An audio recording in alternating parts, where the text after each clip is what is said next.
नमस्कार। महाराष्ट्रात येत्या काही महिन्यात विधानसभा निवडणूक होणार आहे आणि त्या निवडणुकीसाठी सर्वच राजकीय पक्षांनी जय्यत तयारी सुरू केली आहे। भाजपची निवडणूक तयारी देखील सुरू झाली आहे। महाराष्ट्रात भाजप नेते देवेंद्र फडणवीस यांना केंद्रीय मंत्री नितीन गडकरी पर्याय ठरू शकतात का, असा प्रश्न भाजप प्रवक्ते केशव उपाध्याय यांना नाशिकमध्ये विचारला गेला। त्यावेळी ते असं म्हणाले की महाराष्ट्रामध्ये नितीन गडकरी साहेब भारतीय जनता पार्टीचे नेते आहेत आणि देवेंद्र फडणवीस देखील भारतीय जनता पार्टीचे नेते आहेत। दोन्ही भाजप नेते आमच्यासाठी आदरस्थानी आहेत। त्यांनी कुठेही असं म्हटलं नाही की नितीन गडकरी हे केंद्रात आहेत आणि ते देशाच्या राजकारणात व विकासात भर टाकत आहेत आणि राज्याची सूत्र देवेंद्र फडणवीस यांच्याकडेच राहतील, असं स्पष्ट ते बोलले नाही। शिवाजी महाराजांचा पुतळा कोसळला, त्यावरून देखील केंद्रीय नेतृत्व नाराज असल्याच्या बातम्या आल्या। मोदींना महाराष्ट्रात येऊन माफी मागावी लागली, ही गोष्ट देखील केंद्रीय नेतृत्वाला पचलेली नाहीये आणि त्यामुळे देवेंद्र फडणवीस आणि एकनाथ शिंदे या दोघांचाच चेहरा महाराष्ट्रासमोर न ठेवता येत्या विधानसभेला इतर नेत्यांना प्राधान्य देऊन नेतृत्व बदलाची चाचपणी भाजपनं सुरू केली आहे, असे संकेत मिळत आहेत। नितीन गडकरी तर उत्तम पर्याय देवेंद्र फडणवीस यांना ठरू शकतातच, यात कुणाच्याही मनात शंका नाही। अनेक नेते केंद्रातून पुन्हा राज्याच्या राजकारणात आलेले आहेत, पण नितीन गडकरी पंतप्रधान पदासाठी योग्य उमेदवार आहेत आणि त्यामुळे त्यांनी राज्यात न येता देशाचं नेतृत्व करावं असं आम्हाला वाटतं। तुम्हाला काय वाटतंय? तुमचं मत कमेंट करून आम्हाला नक्की कळवा। आता दुसरा पर्याय आहेत देवेंद्र फडणवीस यांना महाराष्ट्रामध्ये पंकजाताई मुंडे।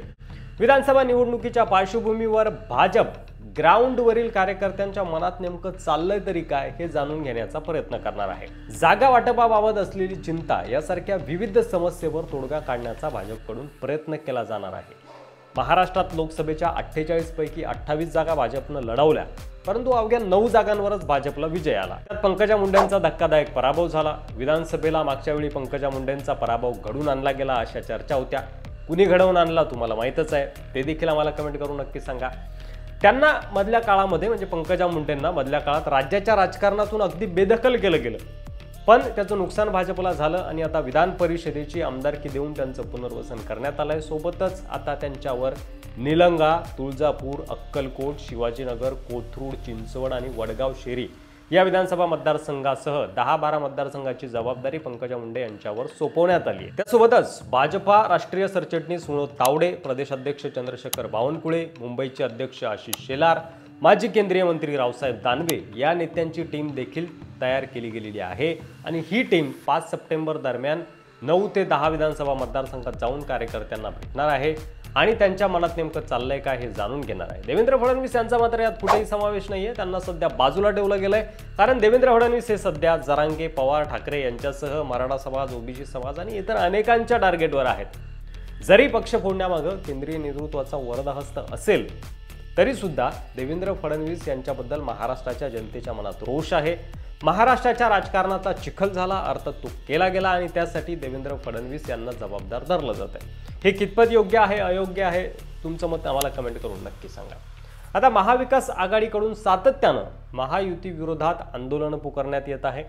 त्यामध्ये राजकोट येथील छत्रपती शिवाजी महाराजांचा पुतळा पडणं असेल, बदलापूर येथील लैंगिक अत्याचार असेल, सरकारकडून विविध प्रकल्पात होणारा भ्रष्टाचार, हे सर्व मुद्दे प्रामुख्याने मांडण्यात येत आहेत आणि त्यातच मुख्यमंत्री पदाचा चेहरा, जातीय विभागणी, आरक्षण आंदोलन या सर्व गोष्टी चिंतेचा विषय असल्याचं भाजप कार्यकर्त्यांना वाटतं आणि त्यामुळे देवेंद्र फडणवीस यांना पर्याय म्हणून तुम्हाला नितीन गडकरी, पंकजा मुंडे, विनोद तावडे, चंद्रशेखर बावनकुळे, आशिष शेलार, रावसाहेब दानवे यापैकी कोणता नेता योग्य वाटतोय ते कमेंट करून नक्की सांगा, कारण आता भाजप स्वतः याबाबतची चाचपणी करत आहे किंवा कोणताही एका नेत्याचा चेहरा विधानसभेला प्रमोट करायचा नाही, विधानसभेला समोर ठेवायचा नाही, असं देखील हालचाली भाजपच्या सुरू आहेत असं एकंदरीत या सगळ्या गोष्टीवरून दिसतंय। कारण जबाबदारी जी आहे ती भारतीय जनता पार्टीनं इतर सगळ्या नेत्यांवर विभागून दिलेली आहे आणि त्यामध्ये देवेंद्र फडणवीस यांचा अद्याप कुठेही समावेश नाही। त्यामुळं महाराष्ट्रात नेतृत्व बदल होणार अशी शक्यता वर्तवली जाते।